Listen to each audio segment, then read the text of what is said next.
li sadri wa yassir li amri wahlul 'uqdatam min lisani yafqahu qawli. Rabbi yassir wa la tu'assir, Rabbi tammim bil khair bi rahmatika ya arhamar rahimin. Assalamualaikum warahmatullahi wabarakatuh. Salam sejahtera, salam ukhuwah kepada yang berbahagia Al-Fadil Ustaz Muhammad Nazri bin Haji Mustaqim yang akan bersama kita untuk mentadabbur surah Al-Nasr, dan juga seterusnya kepada para sahabat pencinta Al-Quran yang terus berada dari kuliah subuh tadi dan juga yang baru masuk, ahlan wa sahlan ke Google Meet Gema Nur Iman pada pagi ini. Mudahan Allah kurniakan kita keberkatan pada perhimpunan kita. Allah cepatkan pemahaman kita dan jadikan Al-Quran sebagai pengubat segala keresahan kita, dan mudah-mudahan kita terus taat kepada perintah Allah Subhanahu wa Ta'ala. Jadi bagi memberkati kuliah duha kita pada pagi ini, majlis dengan segala sukacita memohon Ustaz untuk memimpin bacaan umul kitab bisiril Fatihah. A'udzubillahi minasyaitonirrajim. Bismillahirrahmanirrahim. Alhamdulillahi rabbil alamin. Ar-Rahmanir-Rahim. Maliki yaumiddin. Iyyaka na'budu wa iyyaka nasta'in. Ihdinas siratal mustaqim. Siratal ladzina an'amta 'alaihim ghairil maghdubi 'alaihim waladdallin. Amin. Amin, amin, amin ya rabbal alamin. Alhamdulillah. Mudah-mudahan kita dipayungi oleh para malaikat bersama dengan kita, dan seterusnya kita mendapat keberkatan berada di halaqah ilmu pada kuliah duha pada pagi ini. Dan terus diingatkan kepada sahabat-sahabat jannah semua, mohon bekerjasama untuk offkan mikrofon sepanjang kuliah. Mudah-mudahan kuliah kita dapat berjalan dengan lancar tanpa sebarang gangguan insya-Allah. Jadi tanpa melengahkan masa majlis, dengan segala sukacita mempersilakan Al-Fadil Ustaz Muhammad Nazri bin Haji Mustaqim untuk terus mentadabbur surah An-Nasr. Dipersilakan. A'udzubillahi minasyaitonirrajim. Bismillahirrahmanirrahim. Alhamdulillah. Alhamdulillahilladzi hadana li hadza wa ma kunna linahtadiya laula an hadanallah. Nashhadu an la ilaha illallah wahdahu la syarikalah wa nashhadu anna sayyidana wa maulana Muhammadan abduhu wa rasuluh. Amma ba'd. Assalamualaikum warahmatullahi wabarakatuh. Bismillahirrahmanirrahim. Idza jaa nasrullahi wal fath. Ayat yang pertama, idza jaa nasrullah. Seperti yang pernah disebut sebelum ini, idza merujuk kepada maksud apabila, dan dia adalah perkara yang akan berlaku di masa hadapan. Berbeza dengan idz, juga bermaksud apabila, namun merujuk kepada perkara yang telah berlaku di masa silam. Kalimah jaa maksudnya datang. Idza jaa maksudnya datang. Jaa tu datang. Dan ada kalimah lain yang juga bermaksud datang. Ada kalimah lain yang juga membawa maksud datang. Seperti ata. Ata. Tapi kali ini Allah tidak kata ata. Contoh ayat Quran, yu'ti mulkahu mayyasha. Allah datangkan kekuasaan kepada siapa yang dia nak. Allah kurniakan, beri kekuasaan siapa yang dia nak. Tapi kali ini Allah guna ja'a. Ini kerana kalimah ja'a dia lebih kuat dan lebih berat berbanding ata. Hurufnya pun sebutannya lebih firm, macam tu kan, ja'a dengan ata. Contoh dalam surah Abasa, Allah kata فَإِذَا جَاءَتِ الصَّاخَّةُ, apabila datang suara yang memekakkan. So ja'a tu merujuk kepada tiupan sangkakala, dan itu bukan perkara yang kecil kan, ja'a. Dan cuba kita tengok bagaimana kalimah ja'a digunakan untuk kedatangan hari kiamat. فَإِذَا جَاءَتِ الطَّامَّةُ الْكُبْرَى dalam surah An-Nazi'at. Jadi kali ini maksud ja'a dalam kalimah idza jaa nasrullahi wal fath, apa yang datang ini bukan perkara yang kecil tetapi perkara yang besar. Kiamat kan besar, dan kali ini Allah kata bila datang pertolongan Allah. Pertolongan kali ini level besarnya sama macam datangnya kiamat. Besar tak? Besar.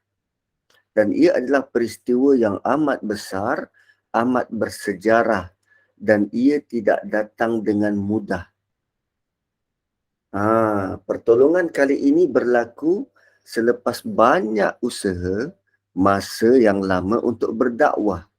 Perang demi perang, perit-jerih, tangisan dan darah yang melimpah. Selepas itu, barulah Allah beri kejayaan yang besar ini. Dan dia adalah bentuk gabungan perjalanan dakwah Nabi sekian lama, maka Allah beri kejayaan yang besar ini. Dan Nasrullah juga menunjukkan kehebatan peristiwa ini. Perkataan Nasrun bermaksud tolong, bantu, kan, pertolongan ataupun bantuan.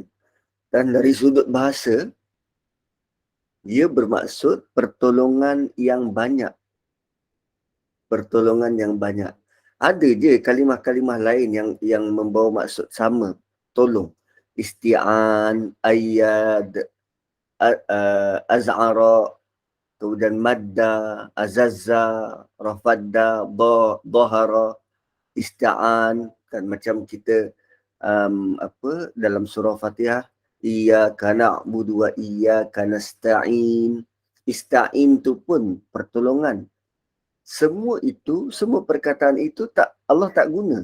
Tapi Allah guna nasrun dalam ayat ini. Kenapa tidak idza jaa nasta'inu minallah?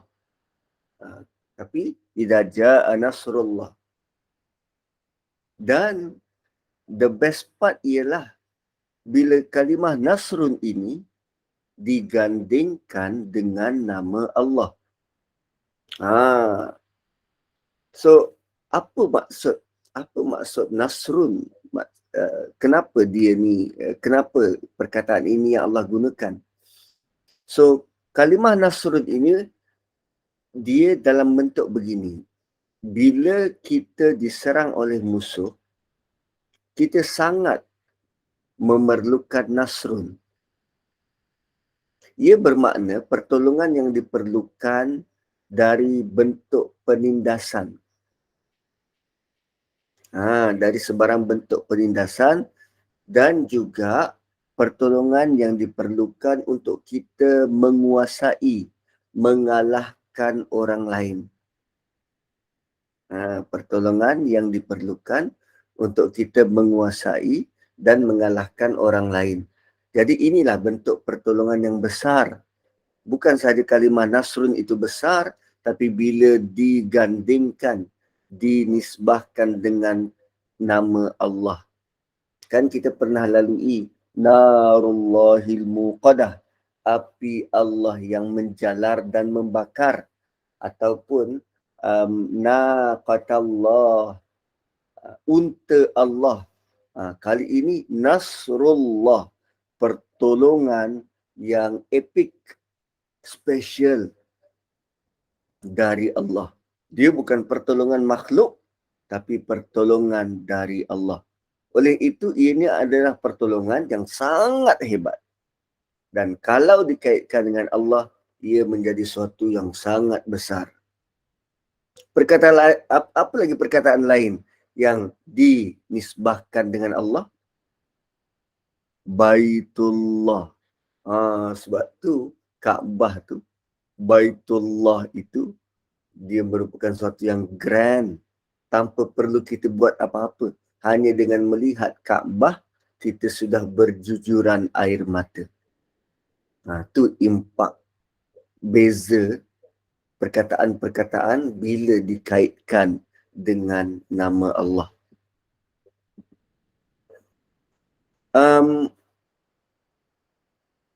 Dalam surah sebelum, Suratul Kafirun, telah disebut bagaimana musyrikin Mekah menawarkan kerjasama dengan baginda. Menawarkan kompromi kerjasama dengan baginda untuk bertukar-tukar sembahan. Setahun sembah Allah dan setahun sembah Tuhan yang lain. Mereka menyangka bahawa dah tentu tawaran ini tawaran yang hebat, sukar untuk ditolak. Sebab kedudukan baginda yang dilihat lemah ialah 188 orang je. Atau mungkin lebih kurang daripada itu sewaktu itu. Kedudukan yang lemah dan kelihatannya baginda tidak pernah berputus asa dari berdakwah. Jadi itu menandakan baginda sangat berharap agar mereka beriman. Lalu jalan tengahnya, tahun ni sembah Tuhan kau, tahun depan sembah Tuhan kami lah. Win-win situation. Tapi Allah mengarahkan Nabi SAW untuk langsung tidak berkompromi dalam perkara agama. Dan baginda pula tidak perlu takut menolak cadangan musyrikin itu, kerana Allah pasti akan bantu baginda dengan Nasrullah.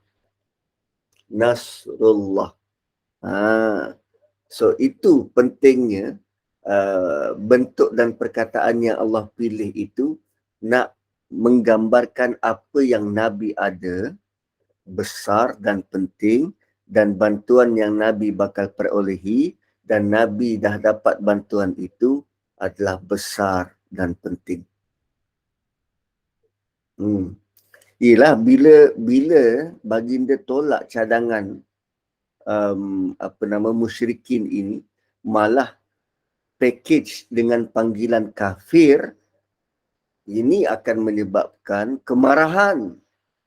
Hubungan sudah tidak menjadi seperti dulu. Sudah tukar menjadi lebih buruk. Dan Allah pula perintahkan semacam itu. Allah bukan sahaja memberi bantuan kerana perubahan apa yang berlaku, Allah juga beri ketenangan kepada baginda dengan memberikan janji akan memberi bantuan yang besar. Kemudian ada perkataan lain yang Allah guna sebagai pembantu. Ada perkataan yang Allah guna sebagai pembantu. Dalam Quran ia disebut sebagai wali atau maula. Wali atau maula.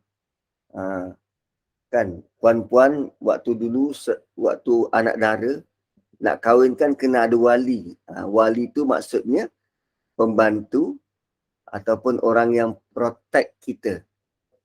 Orang yang protect kita. So Allah sebut dalam suratul Baqarah bahawa orang beriman ada wali dan orang kafir juga ada wali. Allahu waliyul ladzina amanu dan walladzina kafaru awliya'uhumut taghut. Untuk orang beriman, Allah yang menjadi wali kepada mereka. Dan bagi orang-orang kafir, wali-wali mereka, pembantu-pembantu mereka, at-taghut. So, wali ini bertindak sebagai kawan baik yang mahu membantu kita. Itu konsep dan pengertian wali. Wali sepatutnya menjadi kawan baik dan bersedia untuk membantu. Jadi ayah-ayah, para wali, atuk, abang, adik-beradik lelaki, pak cik, sepatutnya bersedia menjadi kawan baik kepada anak-anak perempuan dan bersedia untuk membantu. Kerana wali adalah tempat kita minta tolong, minta perlindungan. Sebab tu wali tu dia bukan sekadar boleh menjadi kawan baik, tempat minta tolong, tempat perlindungan. Dia juga merupakan seorang yang rapat dan sudi membantu serta menjaga. Dan wali itu adalah lebih kuat daripada kita yang kita berharap pertolongan mereka. Nampak tak? So kalau dalam suratul Baqarah tu, suratul Baqarah, jap saya bukakan. Bagaimana Allah susun kedudukan wali tu. 257.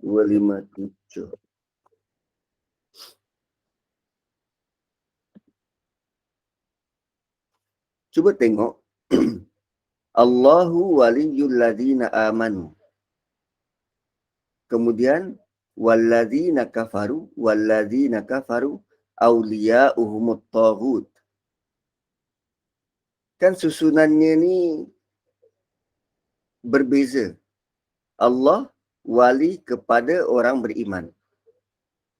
Dan orang kafir wali mereka taghut.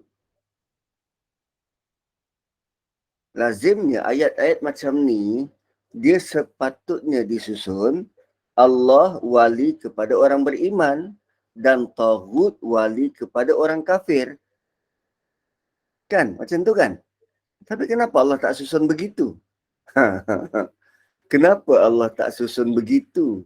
Tapi Allah susun sebaliknya.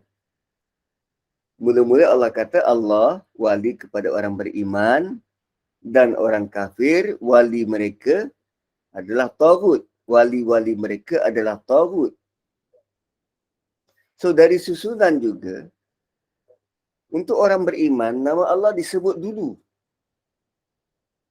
Dan tentang taghut disebut selepas orang kafir. Kan nama Allah disebut dulu, takdim, dan taghut disebut selepas orang kafir, takhir, diakhirkan. Ini adalah tanda bahawa mereka sedang dihina. Dari sudut kedudukan pun sudah berbeza. Allah berada di hadapan. Taghut itu berada di akhir sekali. So tidak akan ada perwalian. Tidak akan sama sekali perwalian Allah dan perwalian taghut. Itu yang pertama. Yang keduanya, walaupun kita baca orang mukmin ada wali dan orang kafir juga ada wali, ianya tidak sama. Kerana dalam surah yang lain, zalika bi anna Allaha maulal ladina amanu wa annal kafirina la maula lahum. Dalam surah Muhammad. So, yang demikian itu kerana Allah adalah maula. Maula ni maksudnya nak membantu, boleh beri perlindungan. Maula ni boleh beri pertolongan. Dia beza dengan wali. Wali ni penjaga. Maula, dia sedang melakukan aktiviti menjaga. Tu beza dia tu. Wali dan maula. Satu kadang ada orang yang ambil nama je. Saya wali kepada anak saya. Tapi rupanya dia tak jaga pun anak dia. Dia hanya ambil nama.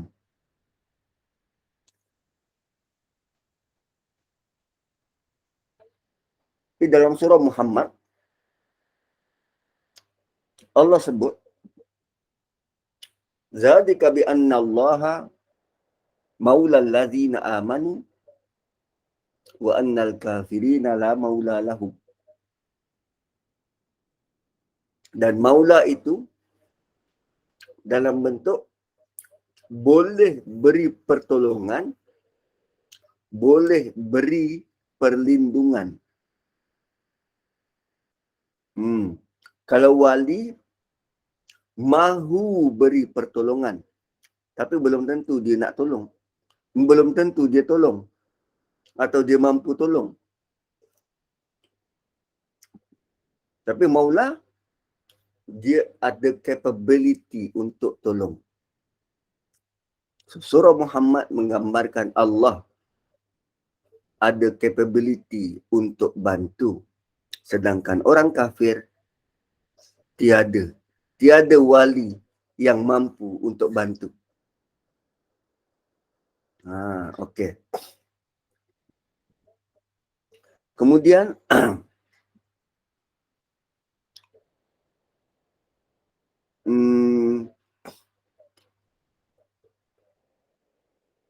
apa kaitan wali dengan yang kita sedang bincangkan sekarang? Kerana Nasrullah itu ada ulama yang menggambarkannya sebagai bentuk maula. Bentuk maula. Mahu bantu dan ada capability untuk bantu. Boleh bantu. Itu Nasrullah, dia dalam bentuk maula. Dan adakah pertolongan ini mudah nak dapat? Adakah pertolongan jenis semacam ini mudah nak dapat? Dalam Quran, Nasrullah ini setakat yang kita jumpa hanya dalam ayat ni. Adakah ia bentuk mudah untuk kita dapat? Well, iyalah. Kalau Nabi boleh dapat Nasrullah, maka adakah umat dia, terutamanya umat akhir zaman, yang kelihatan dia ramai tetapi sering dibuli oleh masyarakat antarabangsa, layak untuk dapat Nasrullah ni, kan? So, kalau kita tengok bagaimana Allah beri janji pertolongan pada Nabi Musa dalam surah Syu'ara. Qala kalla fadhhaba biayatina inna ma'akum mustami'un. Allah berfirman, jangan takut, kalla, jangan takut, jangan khawatir. Fadhhaba biayatina. Pergilah kamu berdua dengan membawa mukjizat-mukjizat kami. Sungguh kami bersamamu mendengarkan apa yang mereka katakan. Dalam ayat ini, Allah beri janji yang dia akan beri perlindungan pada Nabi Musa. Dan Nabi Musa sememangnya perlu kepada perlindungan dan bantuan. Well, ialah Nabi Musa nak pergi mana? Allah suruh dia pergi jumpa Fir'aun. Allah suruh dia pergi jumpa Fir'aun. Dia adalah pelarian. Lari daripada Fir'aun 10 tahun yang lalu. Dan tentera-tentera Fir'aun memang nak bunuh Nabi Musa ni. Memang nak bunuh Nabi Musa. So sekarang Allah suruh jumpa balik bagi Fir'aun. Jumpa semula Fir'aun. Dan itulah Fir'aun yang mengaku Tuhan. Dan kezalimannya, tak cukup kertas kita nak tulis. Dan sekarang ni, Nabi Musa perlu beritahu pada Fir'aun bahawa apa yang Fir'aun buat tu salah. Tuan-puan, kita kalau tahu orang tu zalim, kita seboleh ni lari daripada dia. Lagi-lagi kalau kita ada buat salah dengan dia. Kan kita tahu dia tu panas baran. Pertamanya kita tak nak buat sebarang engagement dengan dia. Tak semena-mena kita pula terlanggar kereta dia.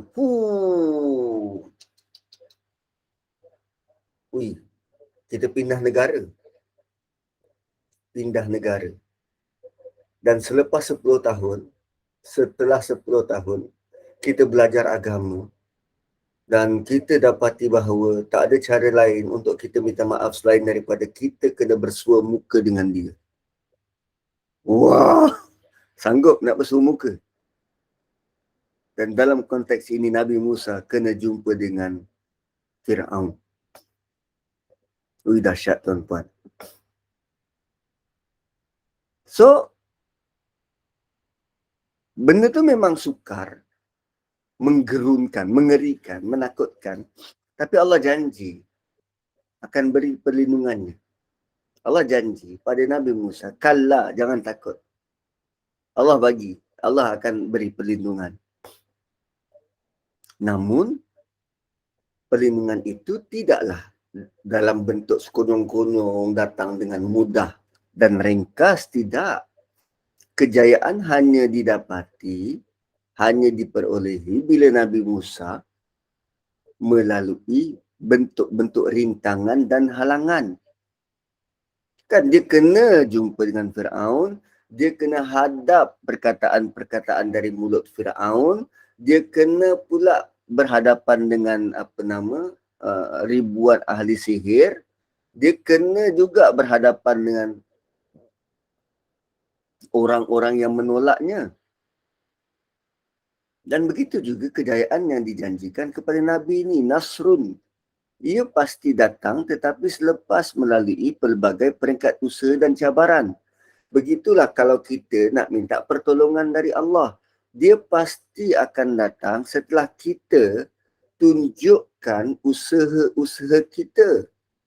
Setelah kita melalui dugaan-dugaan, cabaran-cabaran dalam hidup. Walaupun kejayaan itu telah dijamin, terutamanya pada Nabi SAW, tapi baginda perlu juga melalui dengan bekal sabar dan konsisten usaha. Okey. Kemudian, sebab Nasrun ni dia panjang tuan-puan. Dia bukan sekadar kita tahu maksud. Contohnya, okey. Kalimah Nasrun juga dalam bentuk kata kerja. Dan kata kerja kita tahu dia adalah tak kekal. Bila tak kekal, dia rapuh dan lemah. Berbanding kalau Allah kata An-Nasru, itu kata nama. Ada alif lam. Walaupun Allah telah beri pertolongan pada tentera mukmin suatu Badar, kemenangan itu tidak kekal sebab mereka kalah dekat Uhud. Kan? So Nasrun ini, bila Allah guna kalimah Nasrun ini,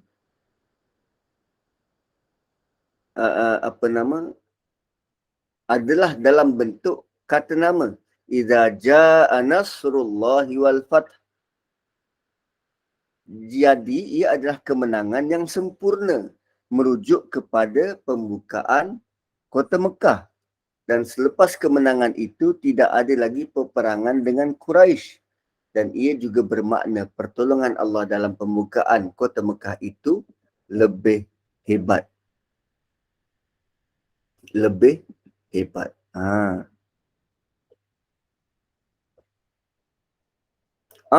Lagi satu. Dan ini penting.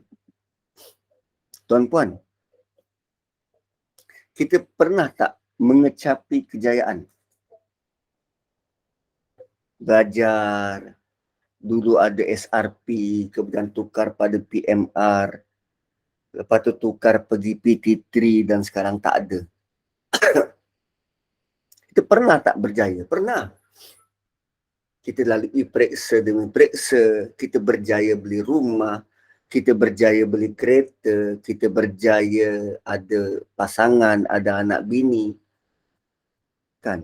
Kita berjaya dalam perniagaan. Banyak kejayaan kita kan? Banyak. Dan sekarang Allah ingatkan, kejayaan-kejayaan itu bukan kerana kita. Tapi Nasrullah. dia adalah bantuan dari Allah. Apabila Allah sebut tentang pertolongan darinya, Allah tidak memuji Nabi dan para sahabat. Ia adalah nak tekankan bahawa pertolongan itu hanya datang dari Dia. Jadi kalau kita berjaya dalam apa pun, ingatlah bahawa itu datang dari Allah. So, bila dia datang dari Allah, apa yang kita perlu banggakan sangat dengan usaha kita? Dan itu menyelamatkan kita daripada bersikap yang tak proper, tak sesuai. Yang beri kejayaan tu Allah.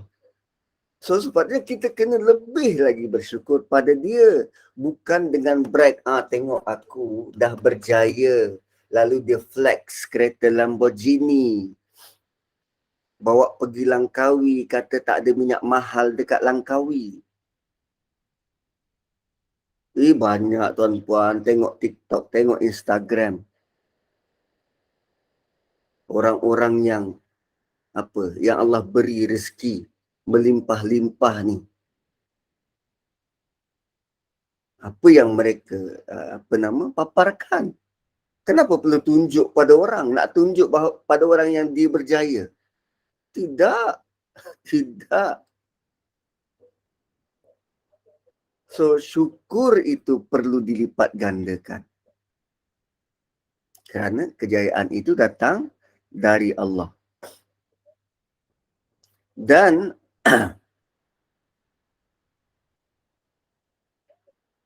macam mana nak dapat ni? Macam mana nak dapat Nasrullah? Tak apalah, nanti itu panjang sangat pula. Okey. Wal fathu.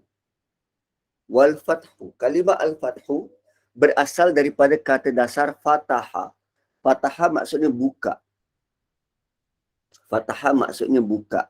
Dan fataha dekat sini bukan sekadar buka kota suci Mekah. No, bukan hanya itu. Walaupun asalnya ataupun dia punya target ayat ni bila umat Islam telah menguasai Mekah.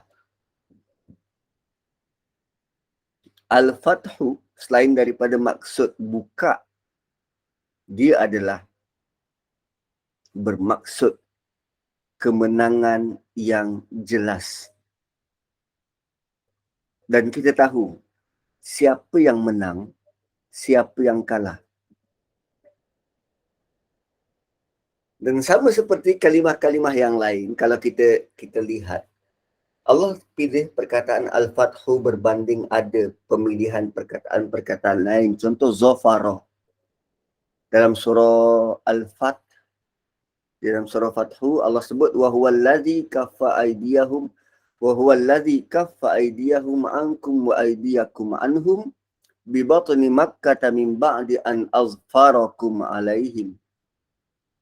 Dia yang tahan tangan mereka dari kamu dan tangan kamu dari mereka di tengah kota Mekah sesudah Allah memenangkan kamu atas mereka.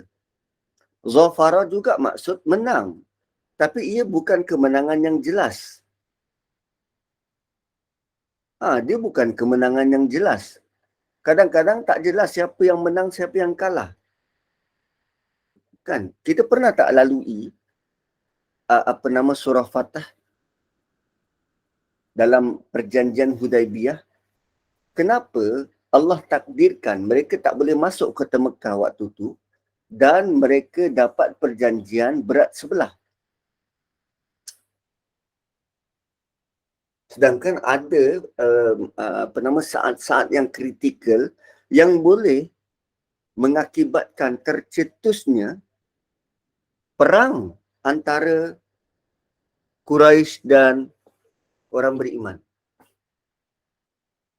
Tapi kenapa benda itu tak berlaku? Kerana katakanlah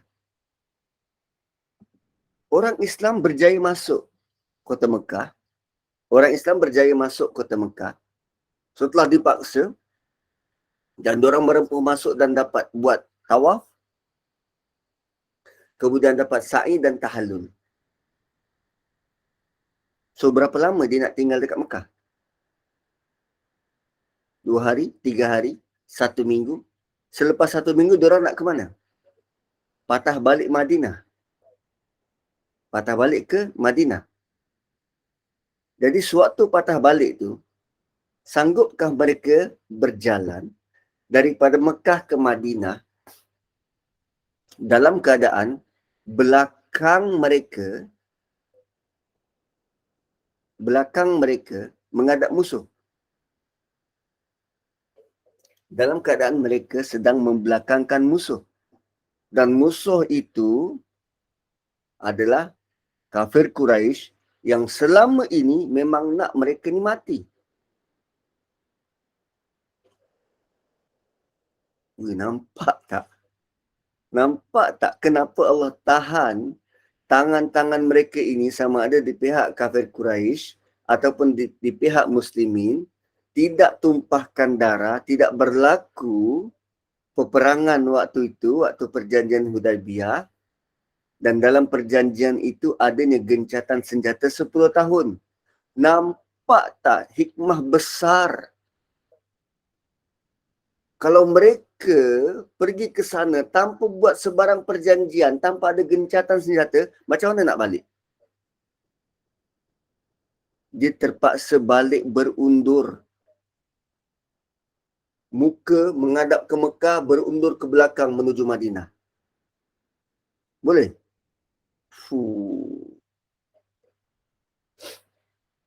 Wih, dahsyat tuan-tuan. Takdir Allah tu, dia punya benefit yang kita sebut pasti ada hikmah di sebalik. Hikmah ni tu sangat besar.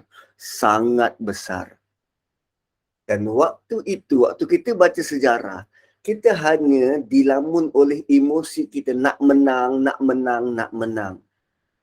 Sedangkan apa yang Allah tentukan, qada dan qadar daripada Allah lebih besar daripada nilai kemenangan yang kita nak itu. Dan kenapa Allah tidak guna azfar? Kerana kemenangan kali ini adalah kemenangan yang jelas. Contoh, dalam election, kan, pilihan raya. Kadang ada tempat-tempat yang tak jelas siapa menang, perlu kepada pengiraan semula. Ada yang dapat undi lebih banyak secara keseluruhan, tapi kalah juga dari segi kiraan tempat undi. Kan? Ada bentuk macam tu. Ada yang, dia menang, tapi peratusan yang keluar mengundi sikit. Dia menang dekat kawasan tu, tapi orang yang peratusan yang keluar mengundi sikit. Jadi, kita pun tak jelas sebenarnya betul ke orang dekat kawasan tu sokong dia. Ataupun kebanyakan dari yang tak sokong ni tak nak ambil tahu, tak nak keluar mengundi. Kan? Kemenangan yang tidak jelas. Sama macam bila dalam parlimen ada 222 kerusi, kemenangan yang jelas ialah kalau dia memenangi semua kerusi itu. Ataupun paling tidak 2/3 dewan. So, bila dapat 2/3, maka dia mendapat mandat yang besar. Dengan mandat yang besar, dia boleh gubal perlembagaan. Dia boleh gubal undang-undang. Kerana ada mandat yang besar. Dan bila boleh ada kuasa besar, boleh gubal undang-undang, maka dia tak ada alasan untuk dia memperbaiki sistem perundangan daripada terikat dengan sistem Westminster, kan, cadangan daripada British dulu. Kita perlu ada nilai undang-undang dan perlembagaan yang mengikut acuan negara kita. Kan?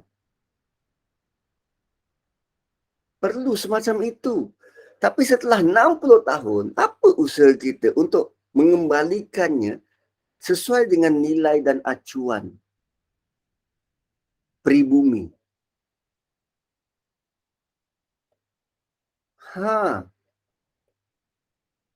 So, bila Allah guna wal fathu ada alif lam, inilah kemenangan yang jelas, benar-benar menang.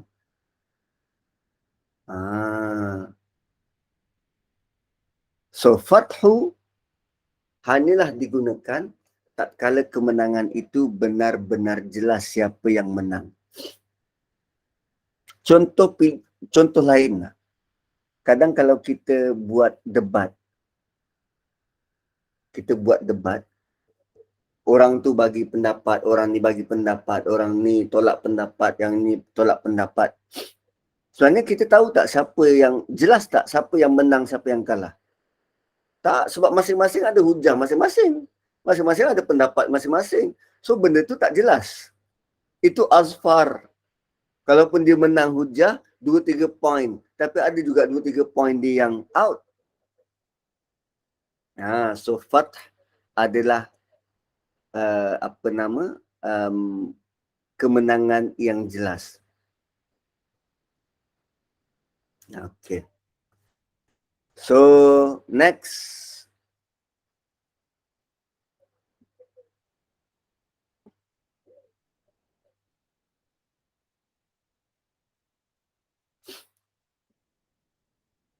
Cuba kita tengok. Kan Allah guna wal fathu. Ada alif lam. Wal fathu ada alif lam dan ada huruf waw. Sebab selalunya kita melihat waw ini bermaksud dan. Tapi dalam konteks ayat ini dia tidak bermaksud dan. Dia bermaksud iaitu atau yakni. So idza jaa nasrullahi wal fath, bila datang bantuan dari Allah. Apa bantuannya? Iaitu al-fathu, kemenangan, kemenangan. Jom kita tengok sedikit tentang sejarah pembukaan Mekah. Sejarah pembukaan Mekah.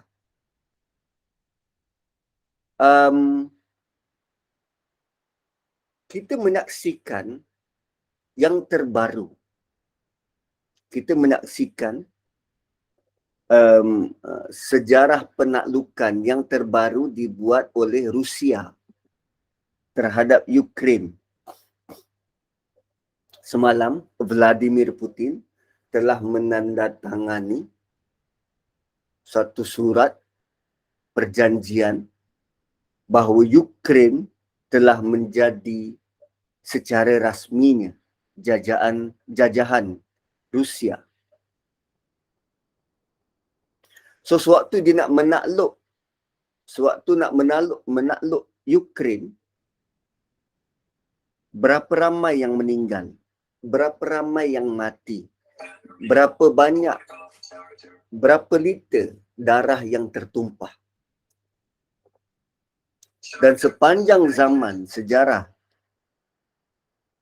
peradaban manusia, raja-raja yang menakluk kawasan-kawasan ni melibatkan pertumpahan darah. Kan? Tapi pembukaan kota Mekah adalah satu-satunya penaklukan yang langsung tidak melibatkan pertumpahan darah. Dan secara umumnya, penaklukan Mekah berlaku dengan aman. Walau ada sedikit pertelingkahan, ada sedikit pergaduhan, tapi dia tidak melibatkan pertumpahan darah. Itu fakta yang pertama. Yang kedua, ia adalah satu-satunya penaklukan di mana tentera yang menang tidak menjarah tidak rogol, tak musnahkan, tak ambil peluang terhadap penduduk yang ditakluk. Malah penduduk yang ditakluk itu dilayan dengan baik. Tak ada pembunuhan, tak ada rogol-merogol, tak ada pengambilan harta. Langsung tak ada.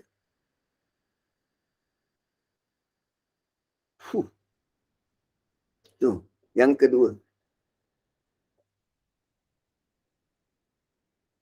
Dan dalam konteks yang kedua ini, tak kala Nabi masuk ke dalam kota Mekah, Nabi ungkapkan kalimah la tasriba alaikumul yaum. Hari ini korang aku tak apa-apakan. Hari ini tiada sebarang cercaan terhadap kamu. La tasriba alaikumul yaum. Perkataan yang sama yang diungkapkan oleh Nabi Yusuf ketika bertemu dengan adik-beradik dia. Tu Nabi ungkapkan perkataan yang sama. Yang ketiga, tak ada bentuk perarakan, joget-joget, naikkan bendera. Tak. Berbeza dengan penaklukan yang lain. Dia diarak keliling kampung, nak bagi tahu inilah korang punya raja baru. Ada hiburan-hiburan, tarian-tarian. Kan bendera yang sejadah diturunkan, dinaikkan bendera raja yang memerintah. Tapi yang ada ialah penyembahan, sujud, tunduk kepada Allah Subhanahu Wa Taala. Malah sewaktu Nabi sendiri masuk ke kota Mekah itu, Nabi tundukkan diri. Waktu Nabi naik kuda tu, kepala Nabi rapat dengan tengkuk kuda tu. Sebagai isyarat Nabi sedang sujud. Sepatutnya sewaktu kita dapat berita kegembiraan, kemenangan, dia bukan dalam bentuk kepala kita menunggak ke atas, tetapi kepala kita sujud, tunduk. Akui bahawa ini benar bantuan dari Allah.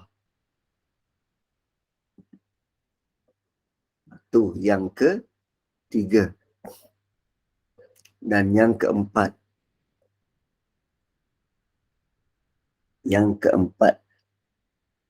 Setelah itu baginda membersihkan Kaabah dari berhala-berhala dan sebarang bentuk gambar yang ada di keliling Kaabah. Dan ini adalah satu kemenangan unik yang tidak berlaku dalam sejarah manusia. Ialah baginda turunkan berhala, gambar-gambar yang ada dekat situ, tidak pula baginda ganti dengan gambar baginda. Tak. Nabi tak sangkut satu gambar pun. Tak. Sebab dia tahu ini kemenangan yang Allah beri.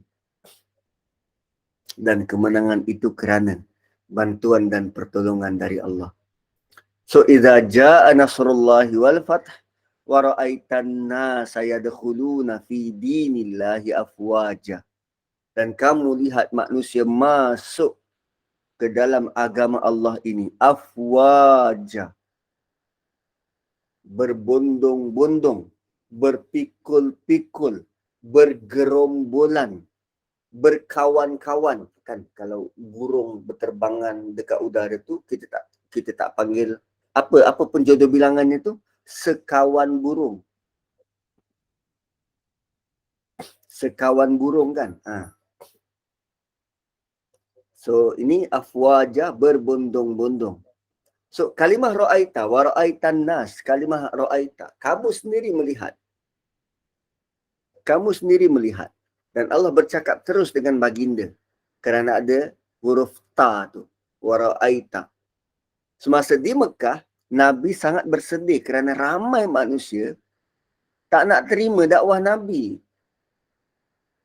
Maka Allah bagi tahu baginda yang baginda akan melihat manusia masuk Islam secara berbondong-bondong, secara beramai-ramai. Dan ini bentuk hadiah dari Allah sebab baginda memang nak orang ni masuk Islam. Memang nak, tanpa syak. Dan kalau manusia masuk Islam, kan itu nikmat besar. Dan Allah tambah dengan memberi orang-orang yang masuk Islam ni dengan ramai semasa hidup Nabi sendiri. Supaya Nabi sendiri nampak depan mata dia berapa ramai orang yang masuk Islam ni. Dan ini juga sebahagian daripada janji Allah. Wala saufa yu'tika rabbuka fatarda. Tuhan pasti memberikan kurnianya kepadamu sampai kamu puas. Dan Allah guna an-nas, bermaksud manusia. An-nas bermaksud manusia. Beratus-ratus manusia waktu itu datang berjumpa dengan Nabi, belajar terus dari baginda dan para sahabat untuk memeluk agama Islam. So bila mereka dah masuk, kembali kepada kaum mereka, beramai-ramai pula masuk Islam. Bukankah sebelum ini dalam surah Kafirun, penentang Nabi itu digelar sebagai kafir.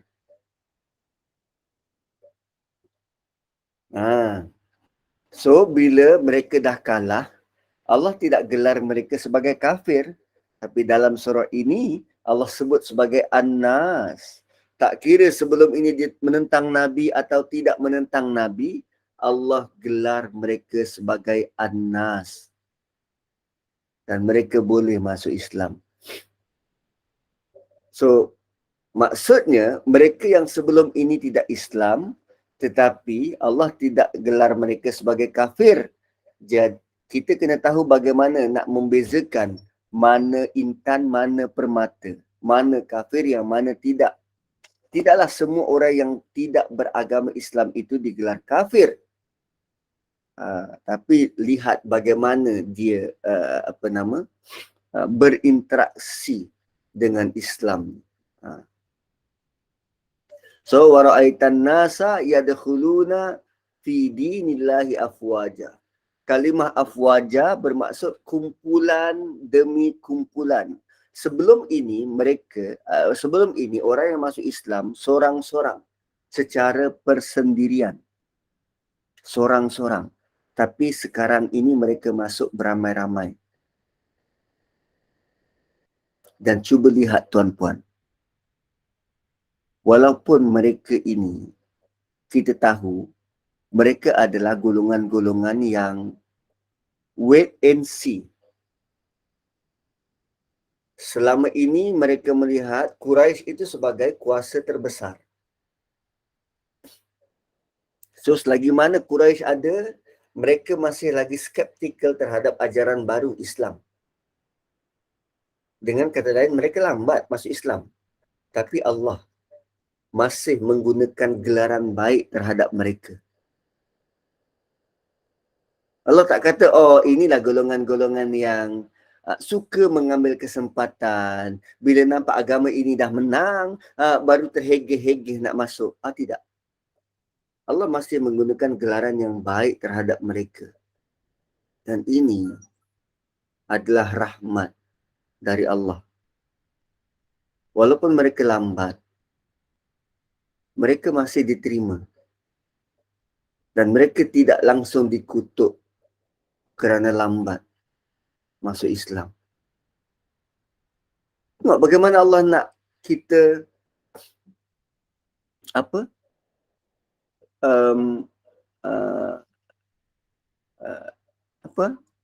bersifat lunak pada manusia.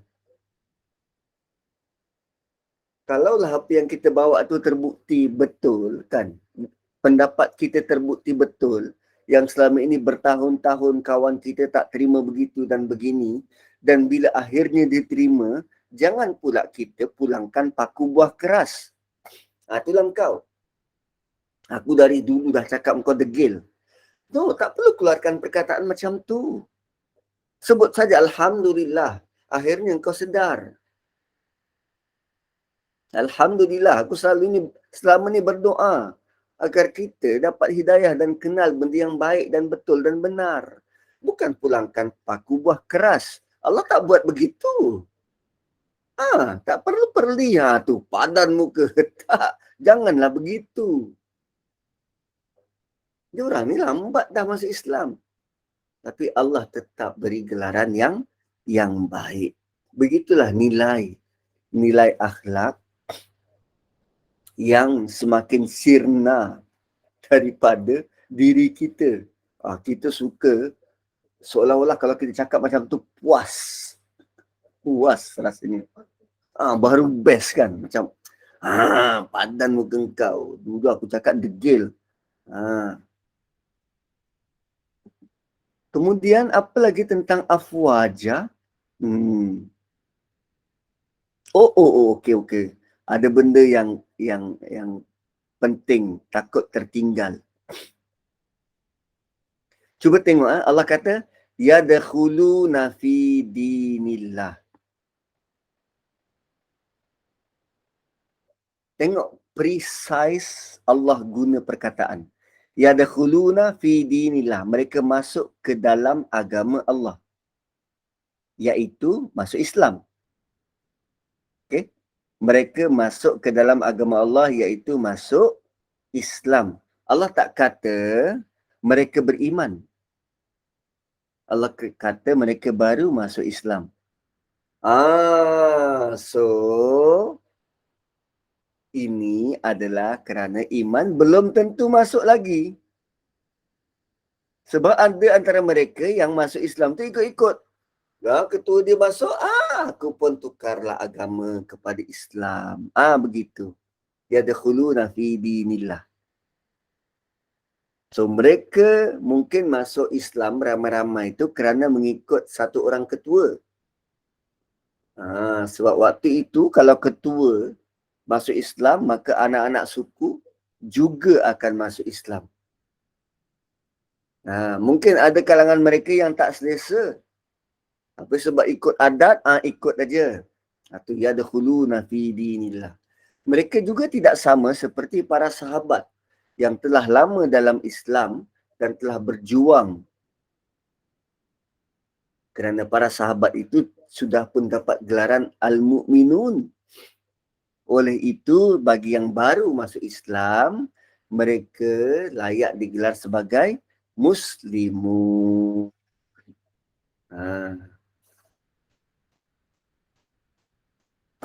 Okey.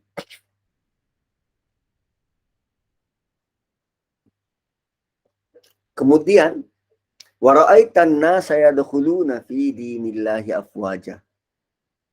Orang Arab, orang sekitar kabilah-kabilah yang berada di luar kota Mekah ni.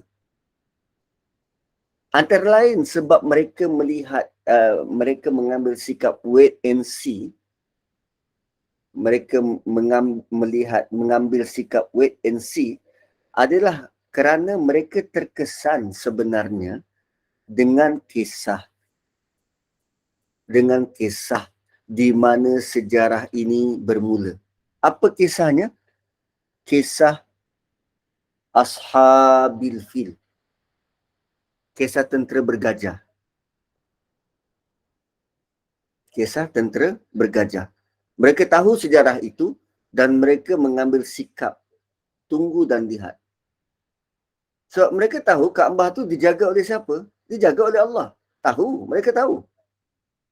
Mereka kenal Allah sebagai Tuhan yang mencipta. Dan mereka tahu Kaabah tu dijaga oleh Allah.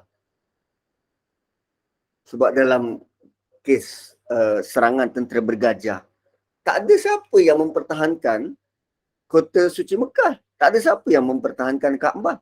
Lalu Allah hantar burung. Mereka menyaksikan dan mereka tahu.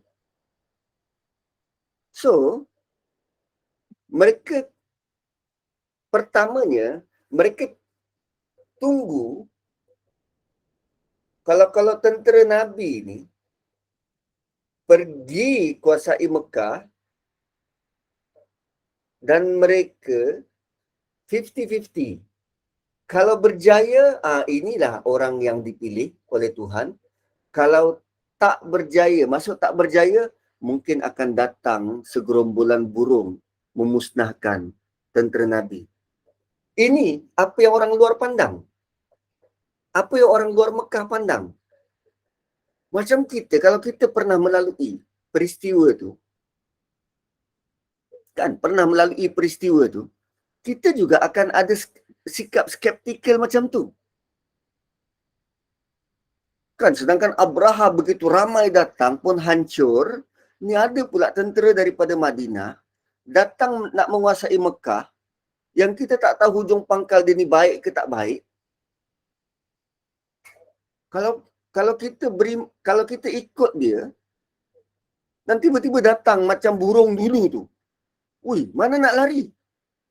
So, itu antara alasan kenapa mereka mengambil pendekatan wait and see. Dan bila Nabi berjaya menakluknya, maka tentulah itu adalah tanda bahawa baginda Rasul yang benar, kerana mereka yakin Allah tidak akan membenarkan mana-mana pasukan untuk menguasai Kaabah kalau bukan Rasul yang benar datang. Sewaktu ramai-ramai masuk Islam. Nampak tak? Sebelum itu mereka duduk dekat tepi. Tengok.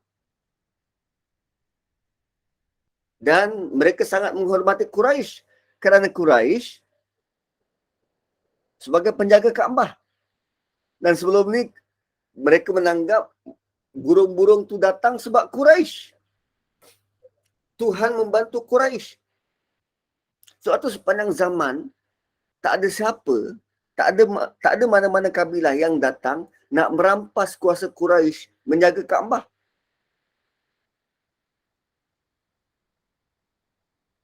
Selama ni mereka menanggap Quraisy ni lah penjaga Kaabah. So, waktu Quraisy jaga, burung-burung tu datang. Sekarang mereka mula menghormati Nabi SAW kerana Nabi sekarang telah dianggap menjadi penjaga Kaabah. Dan mereka mula menghormati dan mengagungkan Kaabah.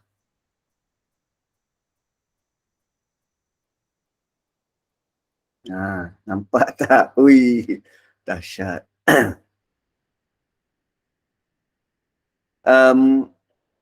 Ada satu riwayat yang menakutkan.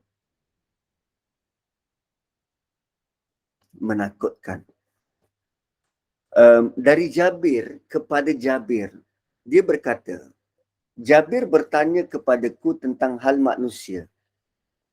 Lalu aku menceritakan kepadanya tentang perbezaan dan perpecahan manusia.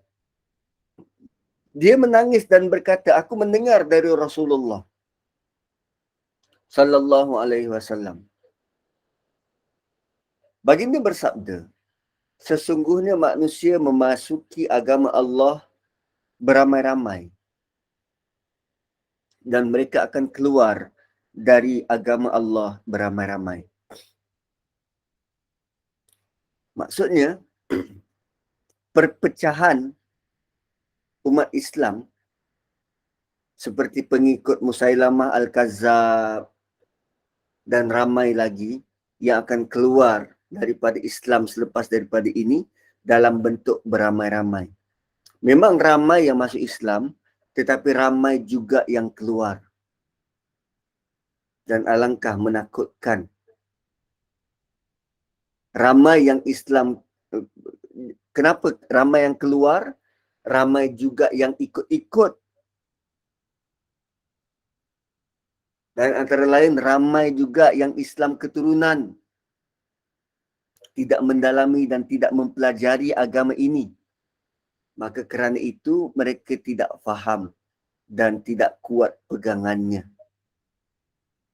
Berbeza dengan manusia yang ada keikhlasan untuk belajar agama, bersedia untuk menjadi hamba kepada Allah.